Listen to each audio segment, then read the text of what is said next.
tredjepladsen, altså den, at Paderborn har 61 point, Fortuna har 60 point, og St. Pauli 59 point. Det kan jo altså næsten ikke være mere spændende. Vittø skal sparke. Jeg går faktisk til at chance at sparke uden om muren. Lige før der er plads. Det gør han så, og den skal score! Mål af Ken Ilsø! Hans 4. mål i sæsonen. Der sad den. Ja, det var ligesom om, at man kunne se det fra kameraets synsvinkel, at der var plads udenom Max Grün, og så får han ikke sit clean sheet nummer 19 i denne sæson.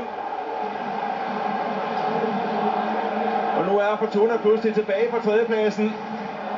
Det er smukt sparket ind af Ken Ilsø, det her. Og så fik vi da også en danskerscoring og jubler over. Øj, hvor sidder den flot. Perlemål.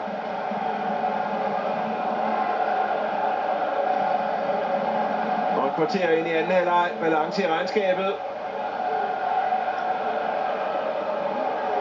Hans anden kamp i træk, han scorer, var altså også på pletten i kampen mod Union Berlin. I sidste uge var med til at sikre 2-1-sejren der. Og prøv at se Norbert Meyer her. Ja, han er dog lidt glad, kammerat. Det er et supermål.